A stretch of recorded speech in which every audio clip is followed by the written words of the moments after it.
ขอแสดงความเสียใจกับตุนเอด้วยทานผู้ชมออกมาโพสต์เมื่อประมาณ8 ชั่วโมงว่าสูญเสียอ้ายแล้วยังมาเจอการสูญเสียเพื่อนอยู่ในประเทศไทยอีกบ่มักการจากลาเลยเกิดอีหยังขึ้นกันแท้สบายดี FC แฟนคลับทุกทานมาพบมาพ่อกันคลิปนี้เป็นเรื่องเล่าข้อมูลข่าวสารเมื่อ8 ชั่วโมงเห็นทั้งกู้ภัยสายทานบ่ว่าจะเป็นไอ้มนัดบ่ว่าจะเป็นตุนเอกพากันออกมาโพสต์อึกทึกคึกโคมจับเนื้อในใจความได้ตุนเอใส่น้ำว่าเพื่อนนั่นหมายความว่าจังใดทานผู้ชมจะเป็นสมาชิกของสายทานหรือว่าหมู่เพื่อนบ้านใกล้เฮือนเคียงม่องที่ตุนเอเพิ่นไปพักผ้าอาศัยอยู่ในประเทศไทยนั่นหรือบ่เนาะมื้อคืนนี้ในขณะที่ทั้งตุนเอก็กำลังจะพักผ่อนย้อนใจอยู่เด้ท่านผู้ชมกำลังจะพักผ่อนย้อนใจแต่ว่าก็มีสายลังไหลกันเข้ามาเนาะลังไหลกันเข้ามาโทรมาหาทั้ง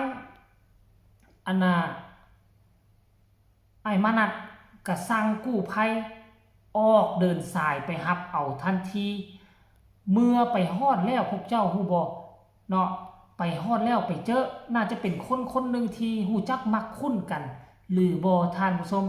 ทั้งตุนตายจึงออกมาโพสต์ว่าแบบนี้เดี๋ยวสิอ่านสู่ฟังเด้อกลับบ้านแล้วเด้อเพื่อนว่าซั่นบ่คิดบ่ฝันเลยเสียใจกับทางครอบครัวด้วยครับโรงพยาบาล4 สงครามผู้กระแตแฮกแท็กสายทานพร้อมกับลงรูปภาพไปรับเอาม่องที่จุดเกิดเหตุ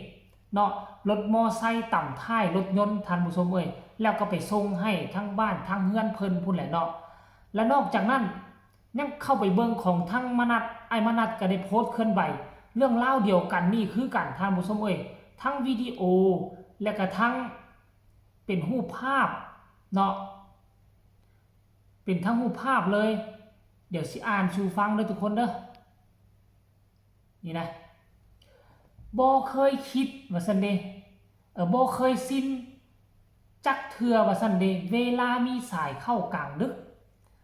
กลับไปอยู่ที่บ้านบ่ต้องทำงานดึกๆดื่นๆแล้วเด้อฟลุกว่าซั่นเด้ชื่อแบบนี้นั่นหมายความว่าต้องเป็นคนฮู้จักกันกับทีมงานกู้ภัยสายทานต้องเป็นคนฮู้จักกันกับตุนเอเพราะตุนเอใส่คำว่าเพื่อนบ่คิดบ่ฝันว่าการที่ได้ออกไปรับเอาเคสไปเบิงดูแลเบิงแย่งรับเอาผู้ที่เจ็บไข้ได้ป่วยกลางดึกกลางดื่นบ่คิดบ่ฝันว่าจะมาเป็นเพื่อนของตนเองจะมาเป็นคนฮู้จักของตนเองท่านผู้ชมก็ถือว่าเป็นเรื่องราวสะท้อนจิตสะท้อนใจท่านผู้ชม FC แฟนคลับดังที่ทุกคนเห็นอยู่ในรูปภาพที่เคลื่อนไหวนั่นแหละท่านผู้ชมซึ่งมันเป็นเรื่องที่หดหูใจนะในเมื่อแต่ละคนนี่ก็เป็นกู้ภัยแต่ละคนเป็นกู้ภัยเป็นผู้ที่มีจิตใจใส่ศรัทธาอยากจะช่วยเหลือผู้อื่น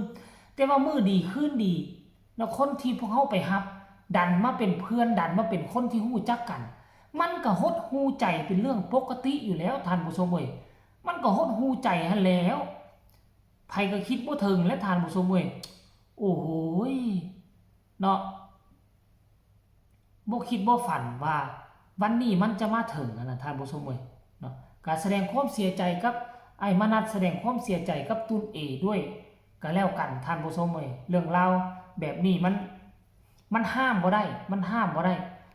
บางครั้งสิ่งที่เฮาบ่คาดคิดบ่คาดฝันมันก็เกิดขึ้น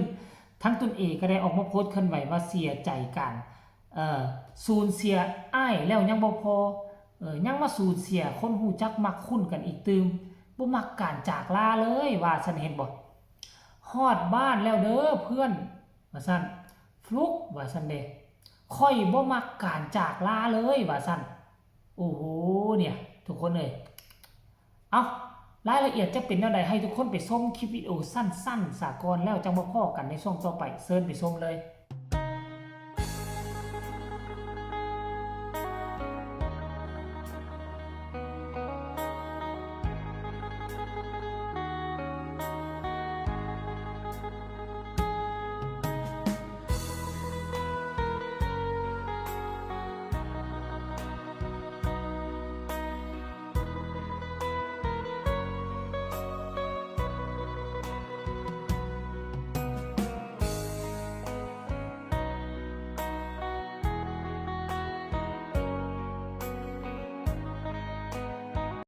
เห็นบ่ทุกคนคลิปวิดีโอสั้นๆแต่ว่ามีความหมาย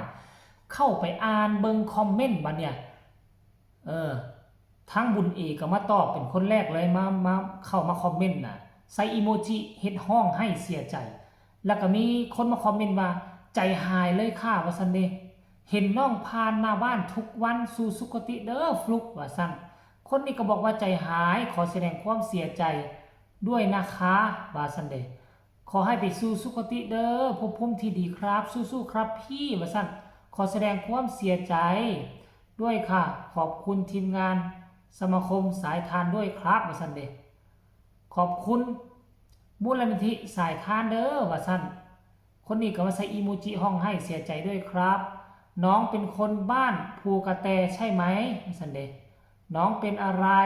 ถึงเสียส้นท้ายรถใหญ่เด้อขอแสดงความเสียใจขอให้ไปสู่สุคติเด้อว่าซั่นเสียใจน้ำเด้อว่าซั่นท่านผู้ชมน่าจะเป็นคนในละแวกเดียวกันกับเขตที่ตุนเอได้ไปอยู่และก็น่าจะเป็นคนฮู้จักกันกับอ้ายมานัดท่านผู้ชมคันบ่ซั่นเขาเจ้าบ่ฮู้จักชื่อและเขาเจ้าบ่โพสต์เสียใจขนาดนี้ดอกท่านผู้ชมเอ้ยเอาการจากลามันก็คือการจากลาเมื่อมันถึงเวลานาทีแล้วมันก็หักจะมาหาบ่ว่าแต่ไผเป็นไผก็เช่นเดียวกันท่านผู้ชมเอ้ยแม้แต่อ้ายของตุนเอก็เช่นเดียวกัน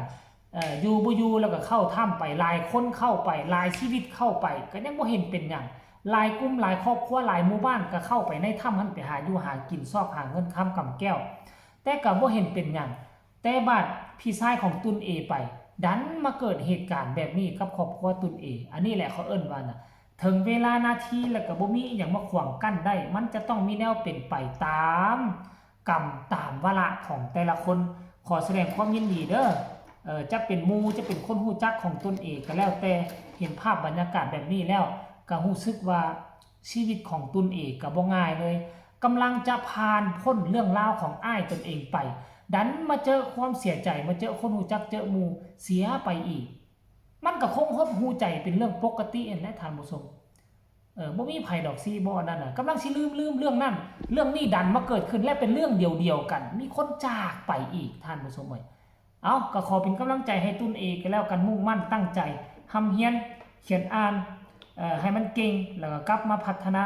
บ้านเมืองเฮาสังคมทั้งเมืองล่องแจ้งบ้านเกิดเมืองนอนยังรอท่ากู้ภัยน้ำดีที่จะหวนคืนกลับคืนสู่ประเทศของตนเองขอคนละ1 ไลค์ 1 แชร์ฝากกดติดตามที่สำคัญอย่ากดข้ามโฆษณา